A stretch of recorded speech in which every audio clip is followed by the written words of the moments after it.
Welcome to the Bourbon Van. I'm Phil. I'm Julie. Welcome to the Lost Coast, and we're going to drink some Green River.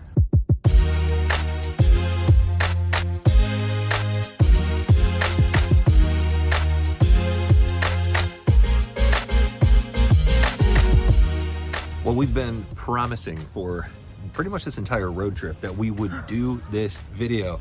We've been toting around these Green River samples from our friend Eric Gunderson, getting Gunderstruck on the Lost Coast. We sure are. It's a spectacularly beautiful place.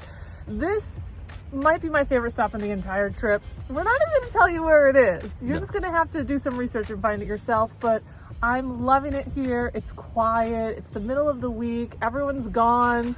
And we're going to do this tasting in the middle of this beautiful, sunny, blue sky day. And it's a perfect opportunity for us to give you a homework assignment. That there behind us, that's the Cape Mendocino Lighthouse. But we're not in Cape Mendocino.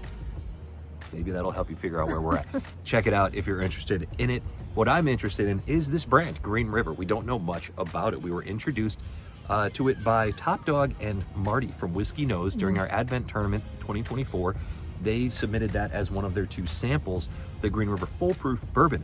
We're sticking with bourbon on this flight. We are going to let you know what we think about these, what our favorite one is, and let you know if we think it's worth this price that's seemingly so reasonable for this whiskey.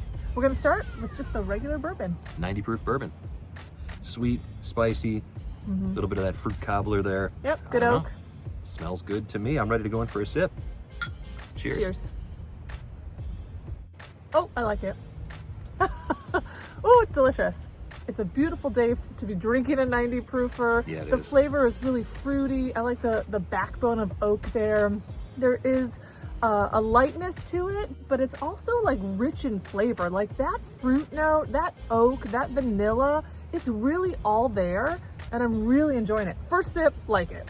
I don't have anything to add except for this one note, butterscotch. It is, maybe it's a salted butterscotch because we are standing right in front of the ocean here. Yeah. But there is something that's a little bit earthy about that sweetness. That combination of flavors really makes me happy. My palate, by the way, I'm not great at picking out those individual flavors. All I know is that I'm getting a good vibe from this, and I'm really enjoying it. I'm getting a great vibe. A bit sugary, red licoricey. If I had to make a snap judgment, buy it, don't buy it. I would buy it. I like it. I think it's delicious. There you go. That is bottle number 1, the bourbon. And now we're going to move on to our next offering. So the next one we're going to taste, also 90 proof, but it's the wheated bourbon. Excellent. Oh, different on the nose. This has a butterscotch note to it, but also a grassiness. Grassy. So it's definitely farmier than the first one. You would expect that with a wheat. Yeah. Let's go into it. This one tastes way more subtle than the first one, but an underlying hint of cherry. Like the cherry note for me is basically, I keep saying backbone, but it's the backbone of that first sip. Like there wasn't a lot of punch of flavor when I first drank it, but then the cherry settled in for me. The regular bourbon wasn't super brash, but this one is far less in your face. This is very muted, very subtle comparatively. Good vanilla on this one too. I was expecting it to be, I don't know, a little farmier. Sometimes you can get that little funk to a wheated bourbon. Very subtle on this one. I don't think if I was sipping this blind that I'd be able to tell that this is a wheated bourbon. Me either. Because it doesn't, there's a little bit of chocolate here, a milk chocolate, but not as much as I usually get on wheated bourbons. The cherry is there, certainly. That is the prevailing note here for me. Almost a Jolly Rancher type of sweetness there. Nice whiskey. I will say that I liked that first glass better, but that's not unusual for me. I'm not a wheated bourbon fan as much. I would have to agree with you. That first one, that punch of flavor, just the sweetness of it, it was really delicious. This one almost feels a little lackluster compared to the first one. The flavors are still solid. It's still there. It's just a little bit muted. I want a little bit more on this, I think. I completely agree with you there, but again, another nice whiskey, and we will be putting the MSRP for each of these on the, well, I guess it'll be on the top of the screen, just judging by the way that I've got this thing laid out right here. So judge for yourself, would you buy these whiskeys with the price that you're seeing in the statistics above our heads? We're really ramping it up on this third glass. 117.3 proof. This is the full proof version. I'm excited because I feel like that previous one could use a little proof to kind of bump up those flavors. So I'm excited to see what this one has to offer. Yeah, this whiskey, what we found in it during the Advent tournament, and this was because I think we were comparing two totally different types of whiskey, we were getting actual coconut on this whiskey. We were getting some tropical notes, some very fruity flavors that were showing up on this whiskey. So we'll see if that shows up here today.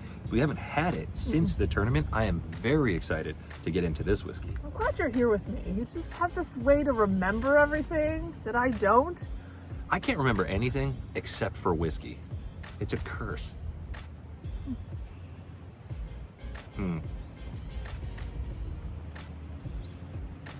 He likes it.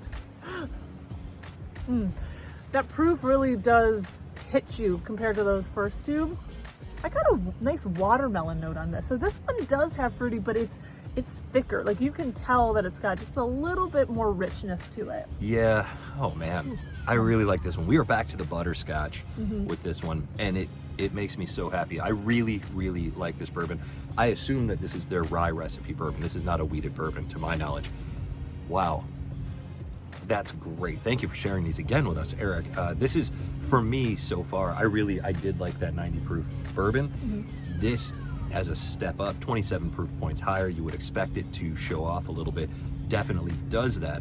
I will say, as an easy drinker, the 90 proof, definitely what I would go toward. Yeah. But if I'm just looking for immense flavor all over the place, coating my tongue and just honestly giving me a ton of satisfaction, it's this right here. This is great. Yeah, there's a little bit of a bitter oak flavor to this one, but it's not off-putting. There's just something there that reminds me that it's a little bit higher proof, but there's an oakiness there.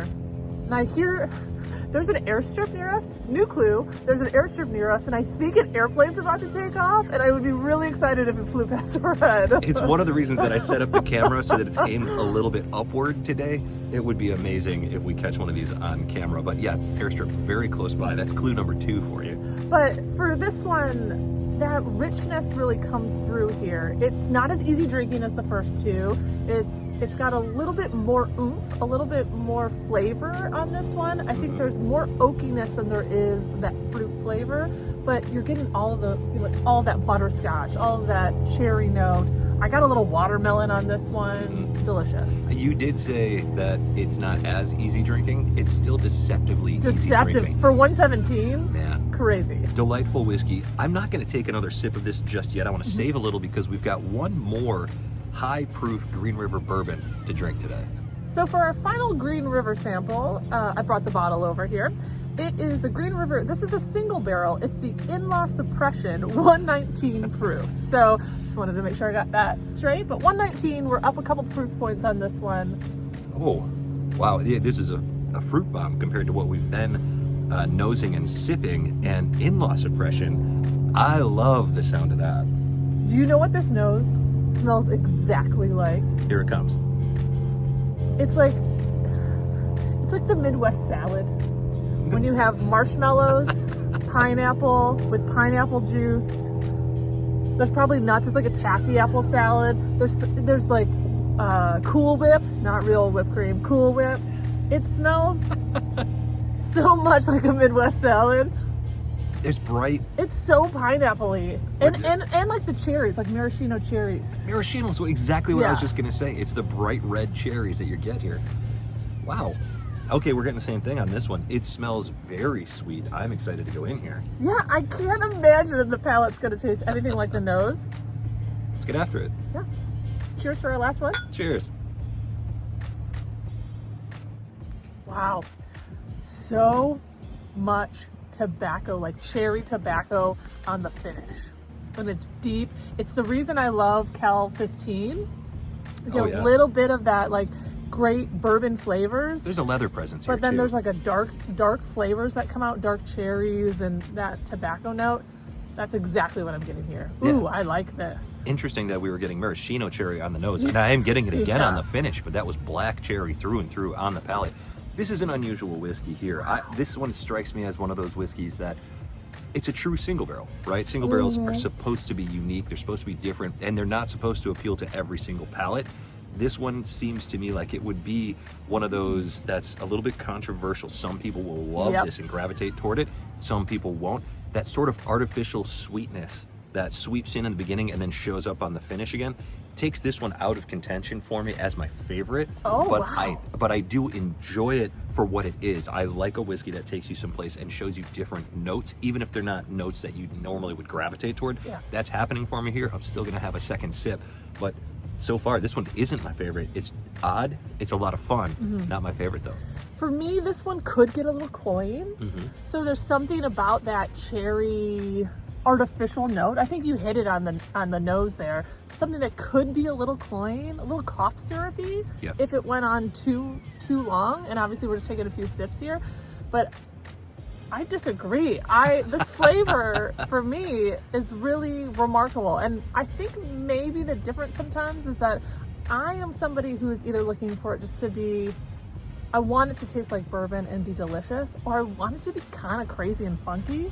Like I like the juxtaposition of those two flavors.